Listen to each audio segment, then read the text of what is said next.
धुळे महानगरपालिकेवर पुन्हा एकदा भाजपचा झेंडा फडकलाय। महापालिकेच्या दुसऱ्या टर्नसाठी महापौर पदाची निवडणूक प्रक्रिया पार पडली आहे। धुळे महानगरपालिकेतील महापौर निवडीतही भाजपचा करेक्ट कार्यक्रम लागणार का असा प्रश्न सर्वांसमोर होता। मात्र भाजपनं महापालिकेवरील सत्ता कायम राखत महापौर पदाची धुरा प्रदीप कर्वे यांच्याकडे सोपवली आहे। नवचर्चित महापौर प्रदीप कर्वे यांच्याशी बातचीत केली आहे आमचे प्रतिनिधी भूषण आहिरे यांनी।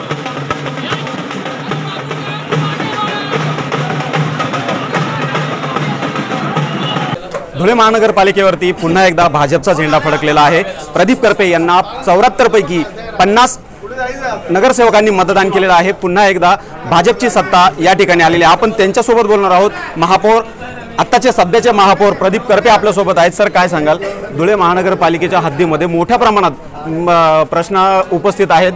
गेल्या भाजपची सत्ता होती त्या दरम्यान देखील मोठ्या प्रमाणात कामं न झाल्याचा देखील ओरड हा विरोधकांची देखील आहे, नागरिकांची पण आहे। आपल्या समोर मोठं आव्हान असणार आहे, काय काम करणार? हे बघा, विरोधकांचंच काम आहे विरोध करायचं आणि खोटं बोलायचं। आमच्याकडून धुळे महानगरपालिकेच्या माध्यमात अतिशय चांगल्या प्रकारे काम होतं आणि याच्या पुढे जे काही प्रॉब्लेम असतील शहरामधले, सर्वात पहिले आम्ही रस्ते, गटारी, डेंग्यूचा जो प्रश्न आहे, त्या सर्व गोष्टी, लाईटचा प्रश्न आहे, या सर्व गोष्टीवर लक्ष घालून अधिकाऱ्यांना बोलवून चांगल्या प्रकारे काम करण्यासाठी आदेश दिले जातील। सर्वात पहिले बैठक ही अधिकाऱ्यांची होईल। डेंग्यू असेल, रस्ते असतील, गटारी असतील, त्या सर्व विषयावर चर्चा होईल।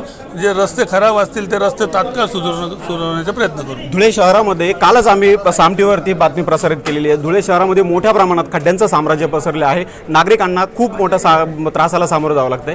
आपल्या माध्यमातून याकडे कसं बघणार आपण?